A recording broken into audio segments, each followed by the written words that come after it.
Assalamualaikum warahmatullahi wabarakatuh. Perkenalkan, saya Apriani.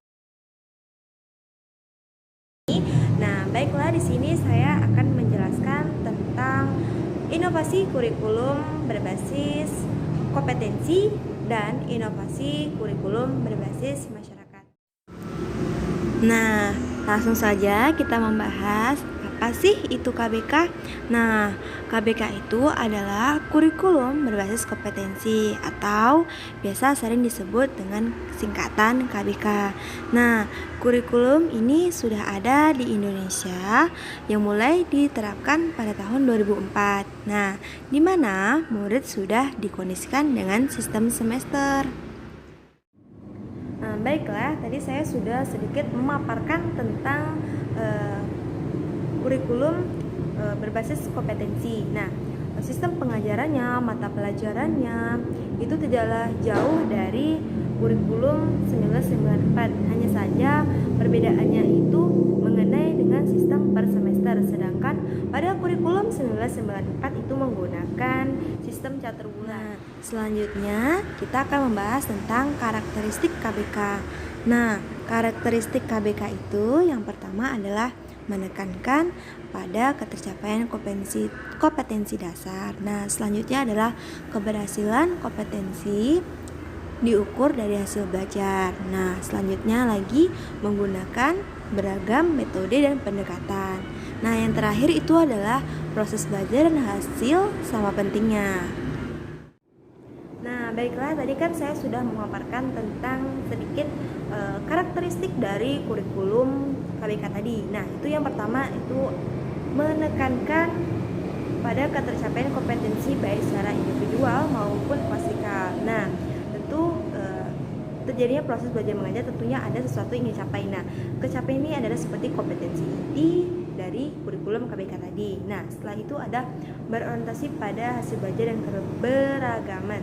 Tentu setiap siswa itu mempunyai daya tangkap yang berbeda, tentu akan menghasilkan hasil belajar yang berbeda dan beragam. Nah, setelah itu adalah penyampaian dalam pembelajaran yang menggunakan berbagai metode dan pendekatan yang bervariasi agar para siswa tidak bosan dan tidak jenuh dengan pembelajaran seperti model pembelajaran ceramah yang tentu akan membuat siswa lebih terkatuk. Nah, setelah itu ada penilaian menekankan pada proses dan hasil belajar. Nah, keduanya proses belajar dan hasil belajar ini adalah yang sangat penting karena keduanya ini sangat berkaitan. Nah, apa saja sih yang dikembangkan dalam KBK? Yakni ada beberapa asas. Nah, itu ada asas filosofis, sosiologis, dan psikologis. Nah, selain itu ada beberapa aspek.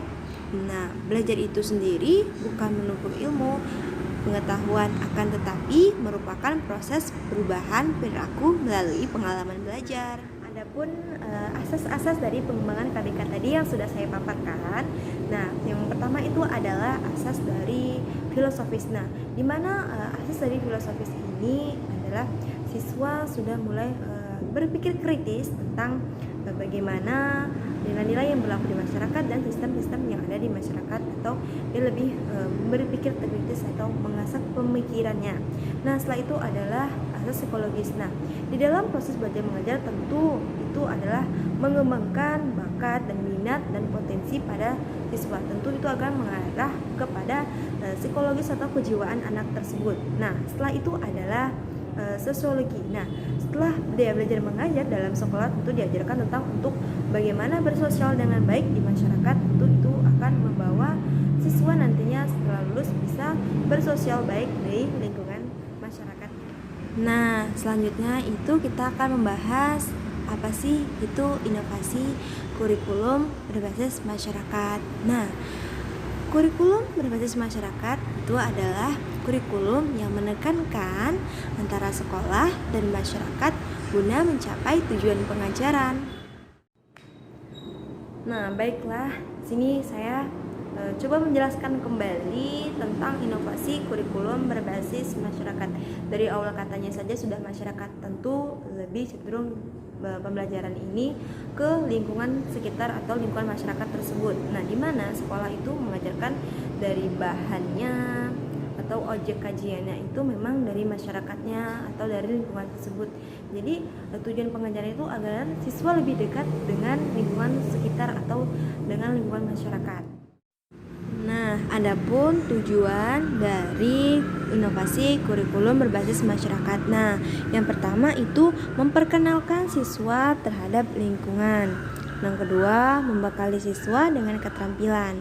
Yang ketiga, membekali siswa agar dapat hidup mandiri. Nah, selain dari tujuan, adapun karakteristik dari inovasi berbasis masyarakat. Nah, yang pertama adalah pembelajaran berorientasi pada masyarakat. Yang kedua, disiplin dan bertanggung jawab. Yang ketiga, metode pembelajaran memecahkan masalah sosial. Nah, yang terakhir adalah strategi pembelajaran meliputi survei masyarakat dan pengembangan masyarakat seperti KKN dan lain-lain.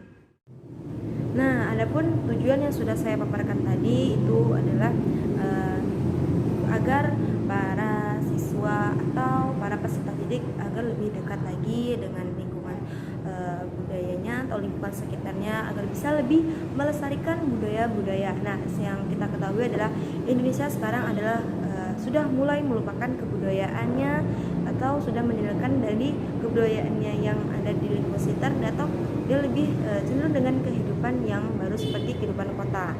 Jadi kurikulum ini mengajak lagi agar siswa atau kaum muda bisa lebih melestarikan budayanya mereka masing-masing atau kebudayaan daerahnya. Baiklah, saya akhiri. Wassalamualaikum warahmatullahi wabarakatuh. Saya ucapkan terima kasih. Semoga teman-teman bisa belajar dari video yang saya buat atau bisa mensubscribe dari postingan